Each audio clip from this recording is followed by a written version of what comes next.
अस्सलाम वालेकुम, क्या हाल है जनाब? खैरियत से हैं? आपका वक्त डॉक्टर फिर से खुशामदीद कहते हैं।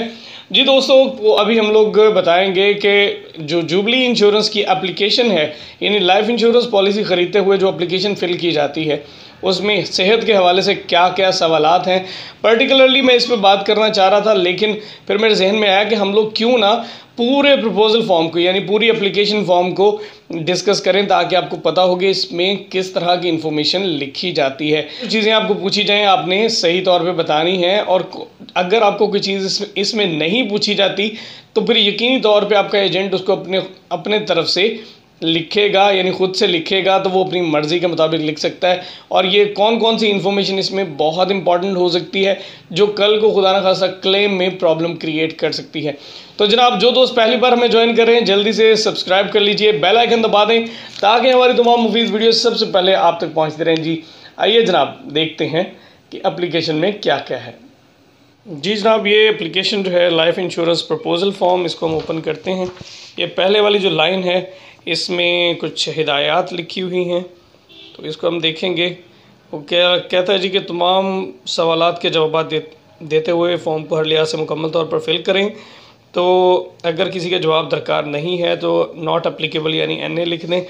बराए मेहरबानी फ़राहम करदा खानों के अंदर नुमाया पढ़े जाने वाले अल्फाज में लिखें, सिर्फ मुतलका खानों में टिक का निशान लगाएँ, मुख्तलिफ निकात, कांटे के निशानात और किसी किस्म के दूसरे निशानात और इलामात का इस्तेमाल ना करें, बिला ज़रूरत ना लिखें, मसख ना करें। बहरहाल इस तरह की हिदायत हैं इसमें कि जिसके ज़रिए आपको इसको फ़िल करना आसान होगा। अब आते जी इसके मतलब फिलिंग के हवाले से फ़र्स्ट पेज, वैसे ये पेज नंबर 2 है। इसमें सबसे पहले आता है जनाब लाइफ प्रपोज्ड। तो लाइफ प्रपोज्ड और इसके पैरेलल आपको नज़र आ रहा है जी पॉलिसी ओनर। तो पॉलिसी ओनर और लाइफ प्रपोज्ड का मैं आपको ऑलरेडी बता चुका हूँ कि लाइफ प्रपोज्ड जिसके नाम पर यानी जिसकी लाइफ पर इंश्योरेंस है, और पॉलिसी ओनर जो है जो पे कर रहा है, जो पॉलिसी का मालिक है। तमाम राइट्स पॉलिसी ओनर के पास होते हैं। Most of the persons same he life होती है, वहीं मतलब अपने लिए ही पॉलिसी बंदा ले रहा होता है, तो फिर दोनों की सूरतों में सिर्फ इसी खाने को फिल किया जाता है। तो इसमें नाम है, CNIC नंबर है, डेट ऑफ बर्थ है, आप देखें। उसके बाद फादर नेम है, अगर शादीशुदा खातून है तो उसके हस्बैंड का नाम होता है, मदर का नेम है, जेंडर आ गया, नेशनैलिटी आ गई, मैरिटल स्टेटस है, और अगर दोनों अलग-अलग लोग हैं तो यहाँ पर रिलेशन आ जाता है पॉलिसी ओनर का लाइफ प्रपोज्ड के साथ। ये देखें, इसमें हस्बैंड वाइफ है, फादर मदर है, ब्रदर सिस्टर है, इस तरह करके मुख्तलिफ रिलेशन जो है उनका लिखा हुआ है। यह आ जाता है जी ओवरसीज़ पाकिस्तानीज़ के लिए। तो यहाँ पे जिस कंट्री में पाकिस्तानी रह रहा है उसका आएगा मुल्क का नाम, उसका पासपोर्ट नंबर, कब से इशू हुआ और कब तक रहेगा। उसके नीचे एड्रेस 3 तरह के आ रहे हैं जी, आप देखें। एड्रेस रेजिडेंशियल है, उसके बाद एड्रेस ऑफिशियल है, और उसके बाद एड्रेस परमानेंट है। तो ये एज़ पर रिक्वायरमेंट आपने लिखने होते हैं। अगले पेज पे चलते हैं जी। आपका ईमेल एड्रेस रिक्वायर्ड होगा ताकि आप पोर्टल को इस्तेमाल कर सकें। मोबाइल नंबर है, लैंडलाइन नंबर अगर है। उसके बाद आपकी कॉन्टेक्ट और कम्युनिकेशन की जो एरिया है उसको आपने सेलेक्ट करना है। एड्रेस कौन सा होना चाहिए, रेजिडेंशियल है, ऑफिशियल है या परमानेंट है, कहाँ पर आपकी डाक वगैरह भेजी जाए। उसके बाद आपको कांटेक्ट ईमेल से किया जाए, मोबाइल से किया जाए या लैंडलाइन से किया जाए, ठीक है जी। उसके बाद क्वेश्चन नंबर 4 है जी ऑर्गेनाइजेशन, ऑक्यूपेशन, इनकम और फाइनेंशियल्स। तो इसमें यानी आपकी अमाउंट जो है वो आएगी जो आप कौन से इदारे में काम कर रहे हो। तो ये सर्विसेज बिजनेस है या वर्क टाइप कैटेगरीज हैं। इसमें आप देखें ऊपर से अगर शुरू करें तो इसमें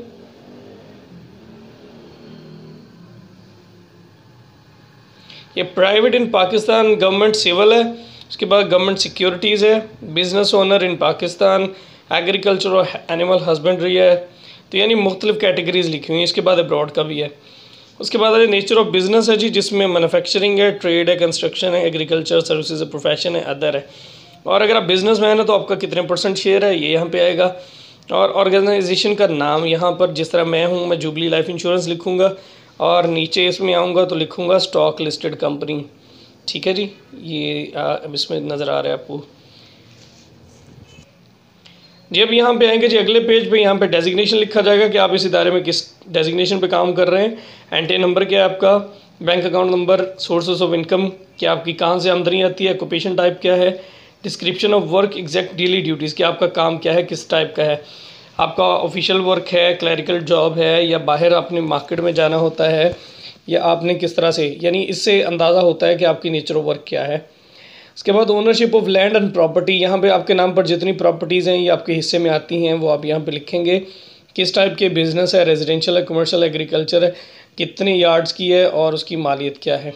तो ये सारी चीज़ें आगे। उसके बाद आपके एसेट्स की एवेल्यूएशन आ जाती है। एसेट्स एंड लाइबिलिटीज़ में आए तो 4M है जी, assets of life proposed. House building कितने की है, lease and land, plant and machinery, jewellery है, यानी यहाँ पे आपके असासे लिखे जाएंगे, नीचे आ जाएगा टोटल। उसके बाद अगले पेज पे आ जाती हैं जी लाइबिलिटीज़। अब लाइबिलिटीज़ को देखें, जो जो आपकी लाइबिलिटीज़ हैं वो आप इसमें लिखेंगे। उसके बाद लाइबिलिटीज़ टोटल करके एसेट्स में से लाइबिलिटीज़ को माइनस करेंगे तो आपके टोटल एसेट्स निकल आएंगे। उसके बाद आपकी इनकम पे आ जाए जी, इनकम एंड अर्निंग्स, ये मुख्तलिफ हेड्स दिए हुए हैं, इनमें से जो जो हेड्स की आपकी इनकम बनती है वो आप लिखेंगे। टोटल इनकम बन गई। उसके बाद आपके रूटीन के एक्सपेंसेस आ गए, एक्सपेंडिचर्स के हेड्स लिखे हैं, ये निकाल के नेट आपकी जो है इनकम माइनस नेट इनकम निकले जी, इनकम माइनस एक्सपेंसेस, और नेट सेविंग भी इसी से निकलेगी। ठीक है जनाब। उसके बाद अगले पेज पे जनाब यहाँ पे आता है जी कि डीलिंग, ट्रेडिंग और हाई वैल्यू आइटम्स, यानी आपको कोई महंगी चीज़ें या कुछ प्रेशियस आइटम्स जो हैं वो होता है कुछ लोगों को शौक़ है, वो जिस तरह कुछ लोग जो हैं उनका शौक़ होता है कि वो गोल्ड की चीज़ें जो हैं वो जमा करने के आदी होते हैं। आर्ट एंड पेंटिंग, एंटीक्स हैं, आर्टिफैक्ट्स हैं, सिल्वर है। तो यानी आपको कोई ऐसा शौक़ तो नहीं है कि जिसमें आप महंगी चीज़ें या बेशकीमत चीज़ें जो हैं वो जमा करने के आदी हों। उसके बाद ये 4S है जी, डिफ़ॉल्ट ऑन लोन्स, कि अगर आपने कोई लोन वगैरह किसी इदारे से लिया था, मॉर्गेज, लीजिंग, प्रॉपर्टी वगैरह या फाइनेंसिंग, तो उसमें अगर आप डिफ़ॉल्टर हैं तो आप यहाँ पे लिखेंगे कौन से इदारे से लिया था और क्या मामला था। उसके बाद रिफ्यूज़ल ऑफ फाइनेंशियल रिलेशनशिप, इसका मतलब ये है कि अगर आपने किसी इदारे के साथ फाइनेंशियल रिलेशन से मुराद है, कैसे आप लाइफ इंश्योरेंस पॉलिसी ख़रीदने के लिए अप्लाई करते हैं लेकिन इदारा किसी वजह से आपको पॉलिसी रिफ्यूज़ कर देता है कि आपको पॉलिसी हम नहीं दे सकते, तो इसका मतलब ये है। ठीक है जी। तो कोई ऐसा इदारा तो नहीं है जिसने आपको इनकार किया हो, या आपने किसी इदारे से लोन लेने के लिए अप्लाई किया लेकिन इदारे ने मना कर दिया। अब उस कौन सी ग्राउंड्स पे मना किया गया था वो भी लिखना है। उसके बाद नीचे आ जाए जी, for housewife, student, unemployed, pensioner, state spouses, fathers, mothers income. अब इनकी इनकम लिखनी है कि अगर कोई हाउस वाइफ है तो उसकी इनकम क्या है, यानी इसमें बाकी जो भी चीज़ें हैं, स्टूडेंट है, अनएम्प्लॉयड है, तो वो इनकम कहाँ से आएगी। उसके बाद अगले पेज पे हैं सर, तो इसमें देखें ये सवालात शुरू हो गए जी। ये avocation, post times and additional activities of life proposed. अब इसमें 3 सवाल है, मैं सादा सादा लफ्ज़ों में बता देता हूँ।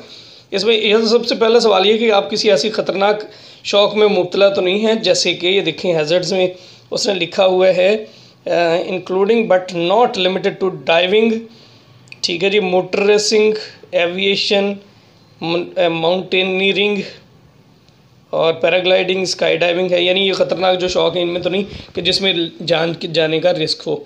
दूसरा है जी कि आप किसी भी कैपेसिटी में या आपका फैमिली मेम्बर को क्लोज एसोसिएट किसी पॉलिटिकल या रिलीजियस पॉलिटिकल एक्टिविटी में इंगेज तो नहीं है।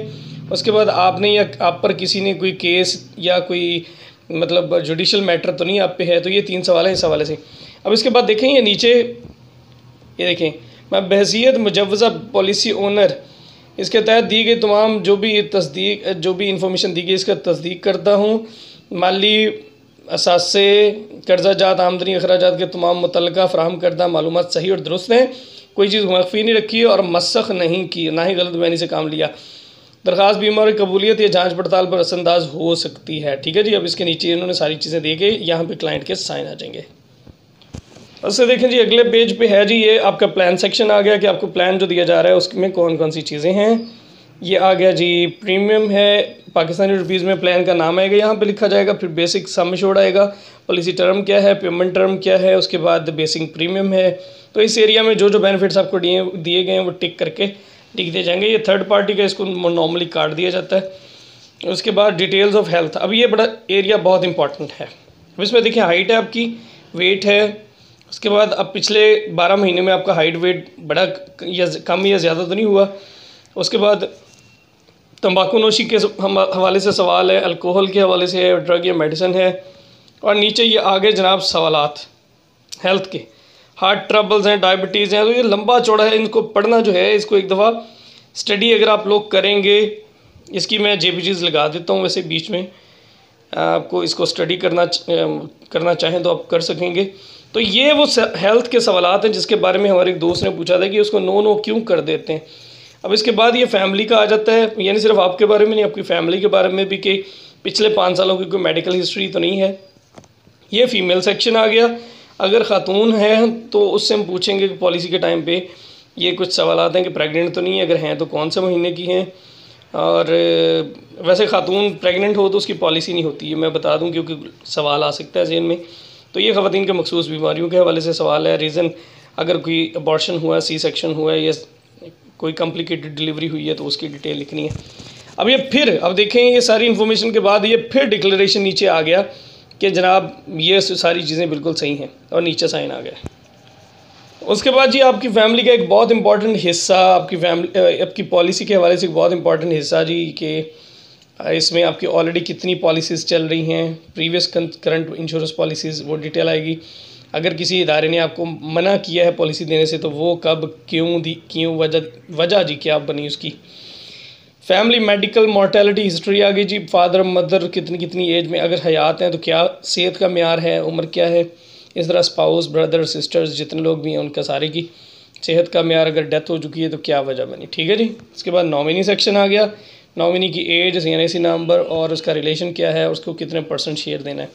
अगर नॉमिनी माइनर है तो नीचे गार्डियन को मुकर्रर करेंगे, गार्डियन का नाम लिखेंगे, उसकी एज लिखेंगे, गार्डियन की CNAC नंबर और इसका रिलेशन लिखेंगे। यहाँ पे कोई एडिशनल इन्फॉर्मेशन के पिछले जो सवालात थे उनमें से कोई आपने येस किया है तो उसकी डिटेल ये नीचे लाइनों पर लिखेंगे।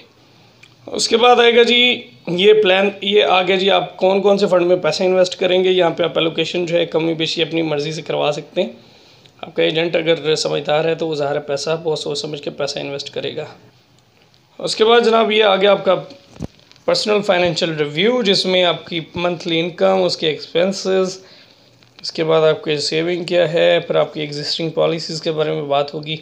अगर खुदा न खास्ता आप मतलब आपकी डेथ हो जाती है तो फैमिली को पर मंथ कितने पैसे चाहिए होंगे एक अच्छा लिविंग स्टैंडर्ड मेंटेन करने के लिए, और आपकी प्रायोरिटीज़ क्या हैं। ये प्रायोरिटीज़ आ गई, फाइनेंशियल प्रोटेक्शन है, financial protection family in event of critical illness, in case of death, building capital through regular savings, और इस तरह करके सेट होती हैं। तो इन ऑब्जेक्टिव्स के लिए वो पूछता है कितने पैसे आप आसानी से सेव कर सकते हैं और हमारे पास कितना इन्वेस्ट करेंगे, तो यहाँ पे ये आ जाएगा। उसके बाद क्लाइंट के साइन, मैनेजर के साइन, ब्रांच मैनेजर के साइन, और ये डेट ऑफ साइनिंग। यहाँ पर क्लाइंट की तरफ से दिए गए नए रेफरेंसेस लिखे जाएंगे। यहाँ पे क्लाइंट के साइन आएंगे जी, और यहाँ पे प्लेस लिखी जाएगी कहाँ पे साइन हुए, विटनेस कौन कर रहा है जिसको, नॉर्मली ये एजेंट होता है। अब ये जो एरिया है जी, ये एजेंट से कॉन्फिडेंशियल रिपोर्ट ली जाती है आपके बारे में कि आप इसको कब से जानते हैं, ये बंदा कैसा है, यानी क्लाइंट के बारे में। फिर उसके बाद आपका इससे पर्सनल रिलेशन तो नहीं है, अगर है तो कितने अर्से से है, और पॉलिसी के लिए किसने रब्ता किया, एजेंट ने या BSO ने, और लाइफ प्रपोज की एनुअल इनकम क्या है। अगर कोई एडिशनल इन्फॉर्मेशन है वो यहाँ पे लिखेंगे। एजेंट कितने अर्से से काम कर रहा है कंपनी के साथ, और इसने अभी तक कितनी पॉलिसीज़ बेची हैं, इस पर कोई प्रूव्ड कंप्लाइंस तो नहीं है, यानी इस पर कोई मिसकंडक्ट की वजह से कोई कंप्लेंट तो नहीं है और प्रूव हुई है या नहीं। तो यहाँ पे अगर येस लिखेंगे तो फिर डिटेल लिखनी पड़ेगी, नहीं तो नो लिखेंगे। यहाँ पे एजेंट का नाम वगैरह, यहाँ पे मैनेजर्स का नाम और कोड आएगा। ये एरिया होता है जी हेल्थ, ये क्रेडिट कार्ड के हवाले से, अगर आप क्रेडिट कार्ड के ज़रिए पॉलिसी लेते हैं तो उसकी डिटेल आती है जी। लेकिन जनाब उम्मीद करता हूँ आपके लिए आज की वीडियो काफ़ी फ़ायदेमंद साबित होगी। व्हाट्सएप के ज़रिए आप मुझसे रब्ता कर सकते हैं। ऑफिशियल आवर्स में डिस्क्रिप्शन में मेरा नंबर मौजूद है। मज़ीद मालूमात के लिए गपशप कर सकते हैं। अपना बहुत सारा ख्याल रखिएगा। अल्लाह हाफिज़।